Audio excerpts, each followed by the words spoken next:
Welcome back. I'm glad you could join me today. You ready to do a fantastic little painting with me? Got your palette all set up and you ready to go? Good. Tell you what, let's have them run all the colors across the screen that you need to do the painting that we're going to do today, and they'll come across in exactly the same order as I have them on my palette, starting with the white and coming all the way around. And while they're doing that, let's go on up here and get started. Now I've already covered the canvas with a thin, even coat of liquid white. It's wet and slick and it's all ready to go. So today, let's just have some fun. I'm going to start out with a small amount of Indian yellow. Tiniest little bit. Just tap a little bit onto the brush. And let's go right up in here in the sky and just let a little tiny bit of that play around, just here and there. Put that in first. Just little spots of it. Maybe a little down here. I'm going to have a little water in this painting, so we'll put a little tiny bit right in there. Then without cleaning the brush, I'm going to go right into a small amount of alizarin crimson. Just tap the brush and leave that Indian yellow in the brush. It makes a pretty color. Okay, let's go back up here. Now then, I'm just going to bounce a little bit of this crimson here and there. Just sort of play it around, let it have fun. There we go. Nice warm little sky, happy little sky. That over in here. All kinds of pretty little colors. That looks good enough to eat. Maybe we'll put just a touch in the water, since we know there's going to be some water in here. Just like so. Okay, now then, without cleaning the brush again, I'm going to go right into a little bit of the midnight black and a small amount of phthalo blue. Blue and black. Just a small amount. This black is so strong. Okay, let's go back up here. Now then, in the sky that's remaining, let's just sort of dance in a little bit of this blue-black color. Just let it bounce around and play. Just here and there.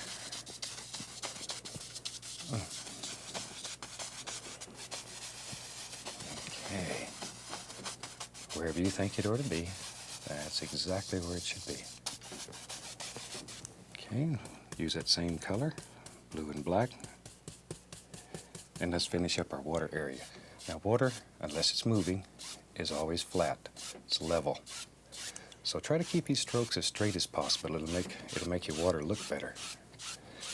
Now very quickly, this blue and black mixture is so strong, it'll eat up this little light area, so try not to cover that up. We want to save a little touch of that. That'll be pretty when it's all done. Okay, let me wash my old brush here. And if you've painted with me before, you know this is the fun part. Shake it off, and then that really is the fun part. Okay, let's go back up here. Be sure your brush is clean and dry, and I'm going to very gently, using little crisscross patterns, just blend all this together. Now when you're painting it at home, you paint as soft as you want it. The more you blend it, the softer it'll become. It'll just absolutely all blend together. There we go. Just let your imagination take you wherever you want to be. You know, one of the questions I get in letters all the time is, where do we get all the ideas for the paintings that we do? You know, one of the best ways we have of coming up with ideas is from cards people send us. We get cards from fantastic people all over the country, and they tell us what they want to see. A lot of them send, postcards or photographs. And believe it or not, that's where the majority of these paintings come from. Okay, and that quick we have a very colorful, nice little sky. Let's have some fun. Let's take the old round brush. I'm going to go into a little bit of Van Dyke brown, a little bit of the sienna, touch of sap green, and we just mix them together on the brush. Tap that brush. Okay, let's go right back up here. I'm going to have some happy little bushes back here. And I'm just barely tapping the canvas. I'm not tapping very hard. And I want them to get lighter toward the top.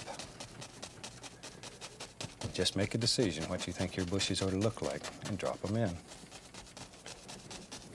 Okay, a little bit more paint. This is dark sienna, Van Dyke brown, a little bit of sap green. Don't want too much green. I want it to stay sort of in the brownish tones. There we go. Now you can take alizarin crimson and sap green and mix together and make a beautiful brown color. Maybe there's some little things that live right up in here. Just wherever you want them. And if you want to show some things that are far, far away, then just barely touch your canvas. So there's just little tiny indications. See? And it looks like little distant things. Far, far back in the distance. Barely touching the canvas. 3 hairs and some air. Okay, now then, let's put a few little highlights on there. We'll take the same old brush, just leave it dirty. Use a little bit of the yellows, a little green, and just tap it. See? Just tap right into it, okay? Now then, just using the top corner of the brush, begin laying in a few little basic shapes and sort of vary the colors between all the different yellows. Just barely touching the canvas. Yellow ochre, Indian yellow, cad yellow, all these colors. And if you have trouble making them stick, add the least little touch of the liquid white or a little bit of thinner to your brush. Tiniest little bit, tiny little bit, just enough so it sticks. There we go. Okay. And leave these that are far, far away with nothing on them, because they're too far away to see any highlights on them. Don't kill everything with highlights. You'll ruin the illusion of distance in your painting. Okay, now then, maybe you want to create the idea of mist just floating around here. Watch right here. Just take the big brush and gently tap right on the base of it, right on the bottom. Just tap it. Now, avoid taking the brush like this and hitting it. It'll cut it off real straight, and it looks like somebody took a big knife and just cut off all the trees. You want this line to be very soft and varied. You don't want a distinct line across there. And then you can very lightly, just lift upward a little bit. See, and that easy, you have the illusion of mist just floating all down at the bottom of that. Okay, I'll use the same old dirty brush, go right into the browns. This is the dark sienna and the Van Dyke. Let's go right back up here. Maybe there's a happy little hill right here. Now we don't want to kill all that misty area that we put right in here. That misty area is what separates, what divides.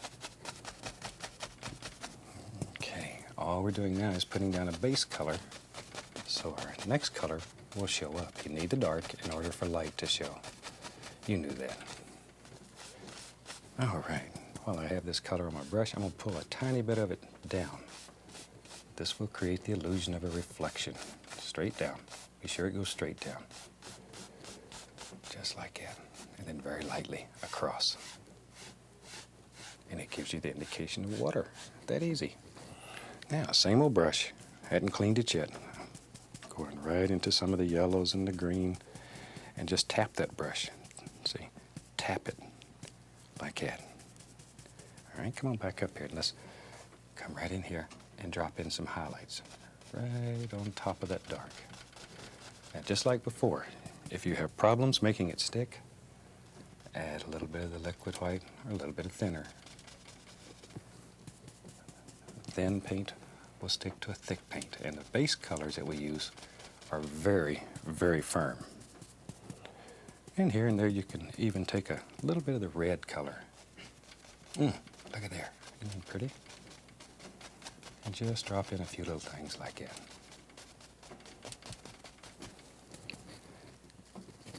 I'm going to put the tiniest amount of thinner on the brush. See how much easier it sticks?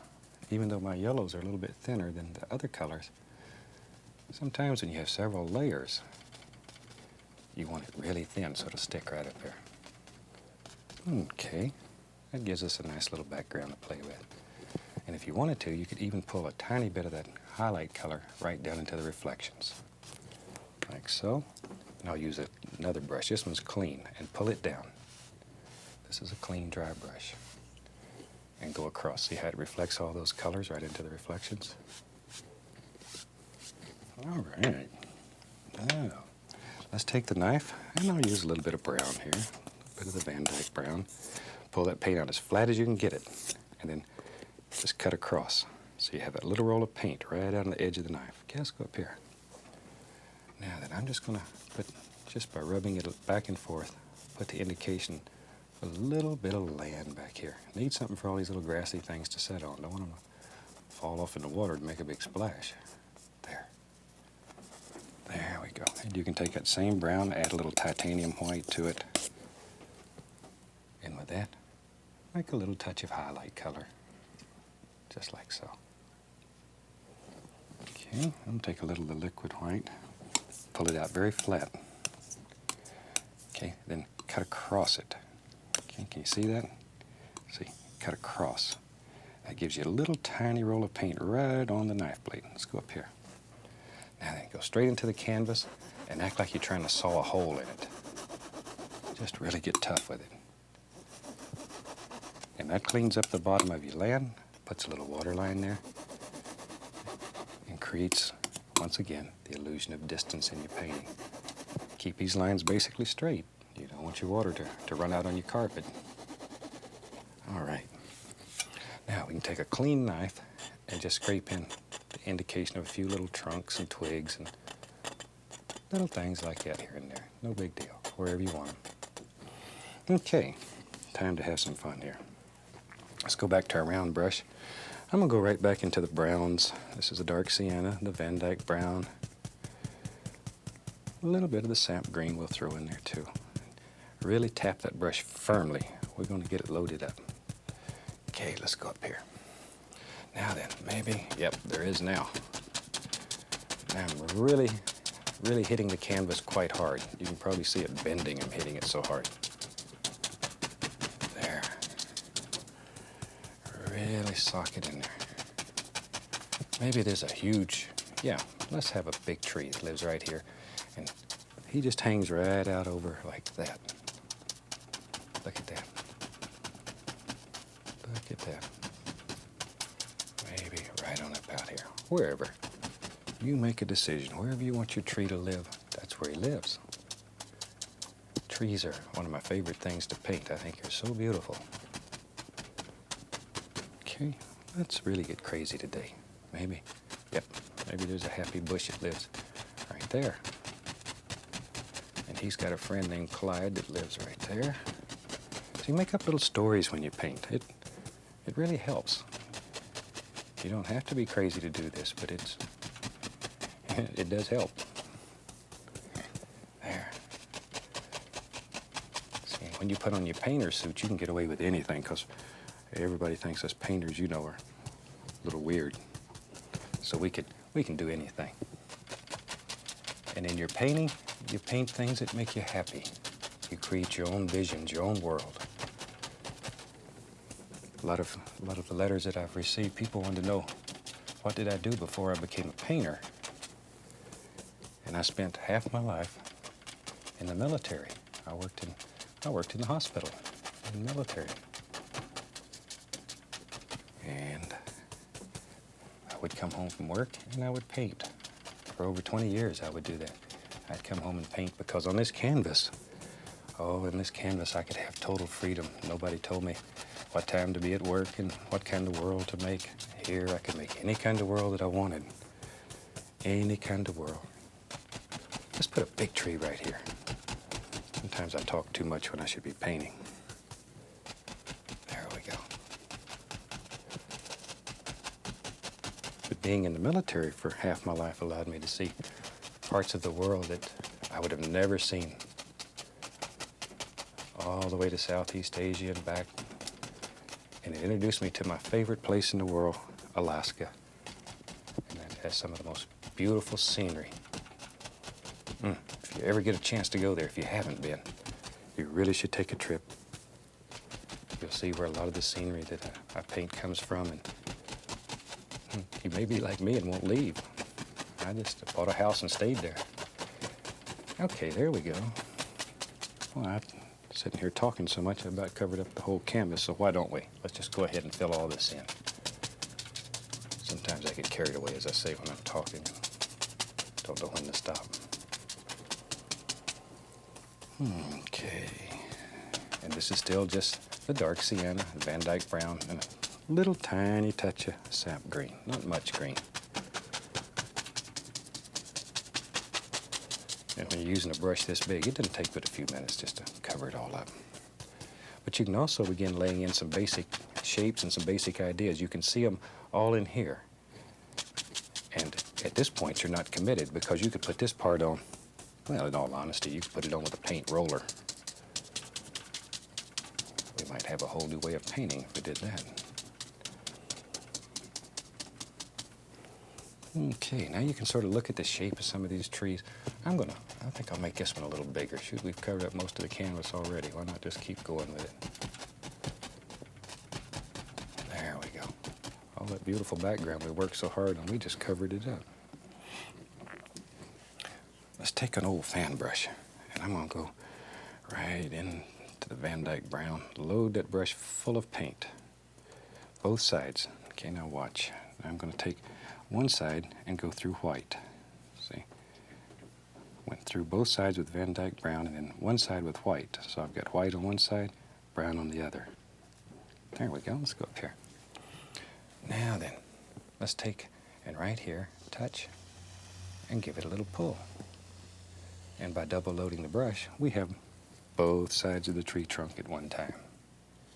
Sneaky, huh? Look at that. Isn't it pretty? And it's easy to do. Fun to do. Can't tell you what, let's put a trunk right here in this old tree. We can't have him without a nice strong trunk.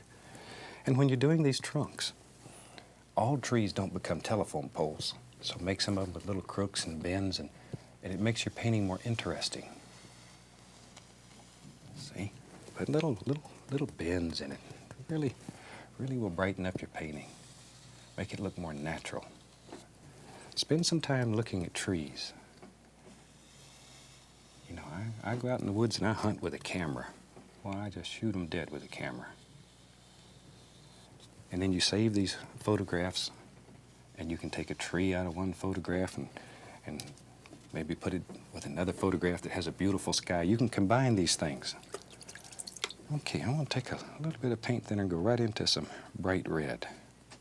Right on the liner brush, just turn it. Okay, let's go right back up here.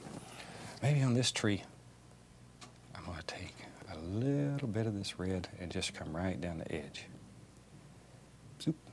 Now very gently, just blend that out. See, doesn't that make a pretty little tree? It's easy. There we go. There we go. Right down the side of this one. Doop. And just blend it out. And if you wanted to, you could add a little bit over in here, just here and there, wherever you want it. Wherever you want it. Sometimes you can take just a little bit of the liquid white. Let's do a little different here. You can take a little liquid white and come right down the side and then blend it in so it's bright on that far edge and softer as it goes toward the center of the trunk. And that gives you the indication of roundness in your tree trunk. So you can just blend it to whatever degree of softness that you want. That easy. Or you can just take plain liquid white and here and there put an old white trunk. You know, there's trees that have white bark on them, and they're pretty. Everything is pretty. Happy little tree. There we go. Okay. Now then, a little bit of the liquid black on the liner brush, and let's make the indication of a little branch here and there. Just here and there. This is just straight liquid black. There. All kinds of little things. Okay, that gives you an idea how to do that. Now I'll get the old round brush. I'm going to add a little bit of the liquid white to it. This is the same old dirty brush because I want the colors to be soft and muted. So that I've left all the browns on there. I'm going right into the yellows now. And I added a small amount of the liquid white just to thin the paint. Okay, let's go back up here. Now then, let's make some decisions. Using just the top of the brush. Just the top. And just touch. Try not to hit the same area over and over, or pretty soon you'll become a mud mixer. And if you've painted before, we've all experienced a little bit of mud mixing. Try to avoid that. Just worry about some basic shapes and just barely tapping. Just barely touching. Don't have to hit hard. Don't have to hit him hard. Just enough to get the paint to come off the brush. See, isn't that a super nice, easy way to put all those little leaves and stuff on the tree? All right. Okay, add a little bit of the bright red to that. Might as well get crazy. I'm still just tapping. Okay, let's go right up here. Maybe these over here, maybe old Jack Frost has touched them a little bit. You're beginning to see a little color. And this is your creation, so whatever color you want them to be. Look at that. Once again, remember your little patterns in here. Don't just throw this on at random. Think like a tree. Think like a tree. There. Okay, just work on these little patterns. Create all kinds of happy little things in here. And don't kill all the darks. You need those darks. Okay. Let's go over to this other tree. This one on the far right. Don't want him to feel left out. We'll give him a few happy little leaves up here. That's a nice one. That one really worked nice. And when you paint, sometimes a brush just hits right and things, oh, they sparkle. They sparkle. That's one of our happy accidents. We like those. Look at that. I used to spend weeks with a one-haired brush trying to do all this. Now I'm lazy. Okay. Let's take, oh, I see another bush right here. Now you can begin just picking out little individuals. Just pick them out, let them go. Wherever you want them. There's one that's got, looks like little flowers on it. I tell you what, let's take the fan brush, and it has brown on it still. I want a happy little path that goes right back in here. You'd have to have a way of getting back in here and catching that big trout that lives right over in there. So we'll just put some brown on first. Then I'll just use the same old dirty brush. I'll take some dark sienna and some white. Just mix it loosely on the brush. Now, just barely touching the canvas. Just let it sort of graze across there. You can wiggle it, make it look like little stones. This isn't a big paved highway here. This has got little stones and rocks, and so it's not real even. Just let it disappear right on into the background, like so. Okay, let's have some fun. I'm going to take the 2-inch brush and go right into the same colors that I've been using, the yellows. It's all the yellows, all the reds. Just bring them together. Now then, let's begin making the indication of little grassy things that are growing right up to the path here. Work in layers. Do the area that's the farthest away first. And work forward. Always working forward, forward, forward. And make little individual things. Just don't throw them in there at random.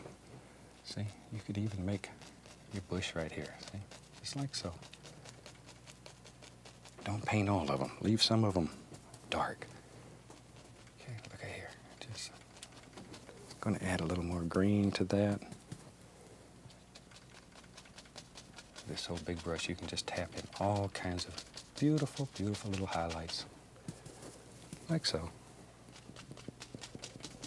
Work in layers. I can't say that enough. Can't say that enough. All kinds of little hills. And, isn't that super? Think where light would strike. Seeing the lights coming through there and just zinging here and there. And if you think light's really going to strike here, you can add a little white and really make it look like light's just coming right through there. Okay, let's go over here on this other side. And we'll put in some happy little things right there. Like that. Always paying attention to the lay of the land. There we go. Nice bright one right there. It stands out, makes it look like a little rounded area. And that helps push that path all the way back up in there. Okay, I'm going back to my old fan brush that has the brown on it. I tell you what, let's get brave. Right here, right here. Zoom, there's a big old tree.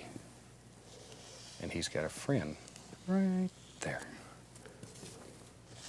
Don't want him to get lonely, we'll give him a friend. See, that helps push the whole path area back further into the painting. We'll take a little bright red, a little white and brown, mix it together here. And let's just put the indication of some highlight right here. Make his tree stand out. We want him to really shine in the sunlight. There, just put a little highlight on him. Right on up wherever you want it. And we'll use a little bit of the brown on the other side just to make it dark, dark, dark over here. See, and that sort of makes that tree look round. Okay, our liner brush with some of the liquid black. And that quick gives us some happy little tree limbs. See? And as many as you want. This is your tree. So you just put them where you want them and however many you want. There we go. Now we have the indication of a few branches there.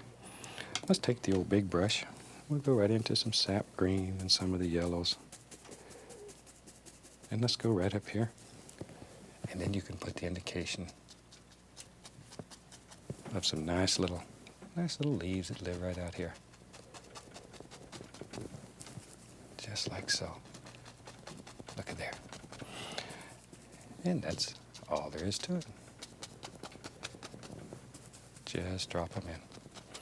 And the old clock on the wall tells me it's time to sneak out of here for this week.